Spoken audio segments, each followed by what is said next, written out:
Solar panels on the rooftop and car park of a secondary school in Buenos Aires, Argentina. Many such projects allow users to generate their own electricity and sell the surplus back to the grid. Photo credit.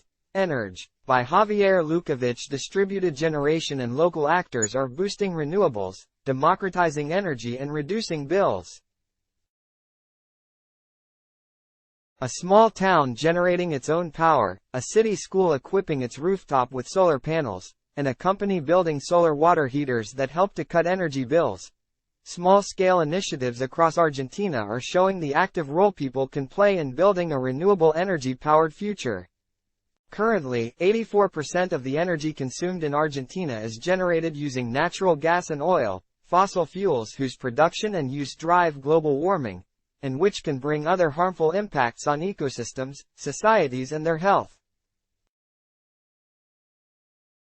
Generation with these fuels is concentrated among a handful of large companies, who often receive incentives and subsidies from the government for their investments in the energy sector. Local energy initiatives such as these in Argentina, on the other hand, present a way to reduce the concentration and centralization of the system, as examples of what is known as distributed generation. This self-generation, which typically makes use of renewable sources, is aimed at supporting local or even household consumption but also may see surpluses fed onto wider grids, allowing traditional electricity buyers to become producers. According to a report on distributed generation published by Argentina's Energy Ministry in March, 1,167 self-generation projects have so far been completed across the country, with a collective installed capacity of 21.2 megawatts.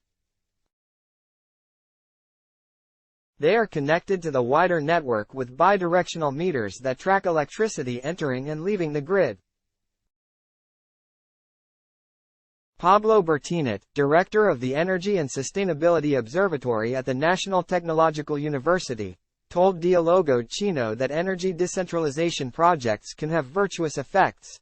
They allow energy policy, that is, the study of how to use energy to improve the quality of life of the population, to be carried out at the municipal level, which is currently non-existent, and generate a strong incentive for participation and democratization.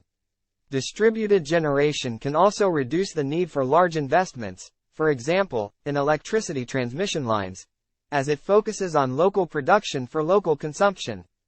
It may therefore offer a useful, and timely, solution to some of Argentina's current difficulties, including energy poverty, and bottlenecks on a strained transmission network that are slowing investments in renewable energy projects. Pioneers in the Transition. Armstrong is a small town of around 15,000 inhabitants in the province of Santa Fe. Its economy relies primarily on agriculture and related activities, such as the manufacturing of farm machinery.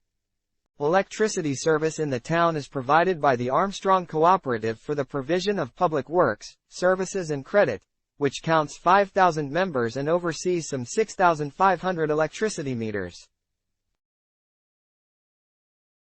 According to the Argentine Federation of Electricity Cooperatives, FACE, such organizations provide electricity for 17% of the country's population. In 2013, the Armstrong Cooperative submitted a proposal to the Ministry of Science, Technology and Innovation to install solar panels in the town and generate its own electricity, instead of purchasing from the national grid. Armstrong's plant consists of 880 solar panels and has a capacity of 200 kilowatts, soon to be upgraded to 275 kilowatts. Photo credit. Cooperative for the Provision of Public Works, Services and Credit, Armstrong.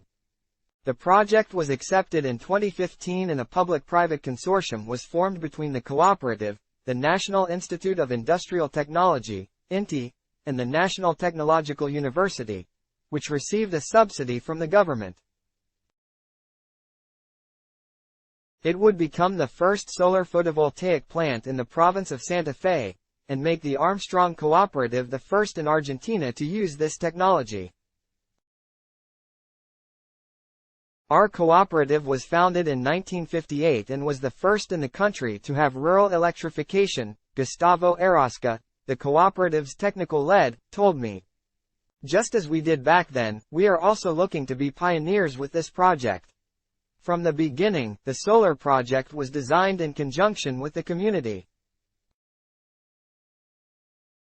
Workshops were organized to explain it, and saw high participation, Arrasca said.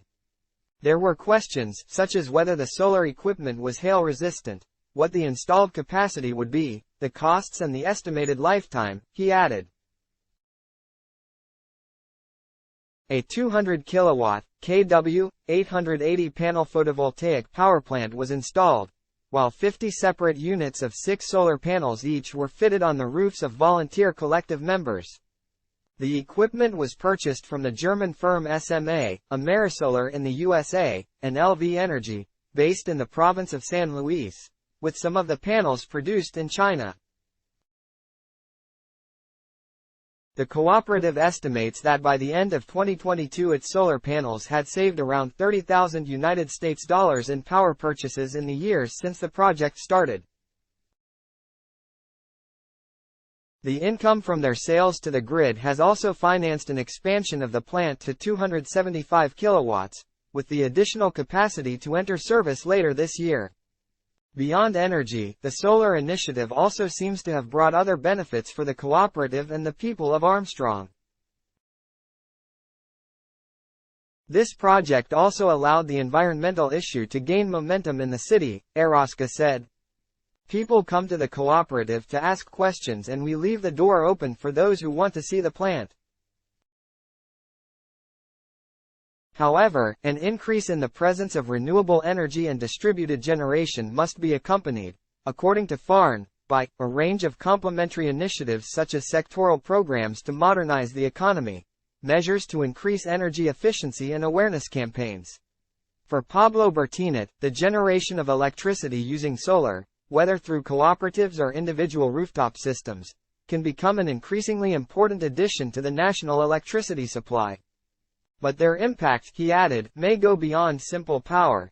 In addition to the contribution they make to national electricity generation, these projects create conditions for local ownership of energy policy, which is a prerequisite for sustainable democratization of energy access.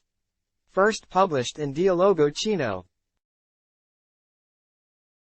Adblock test, why?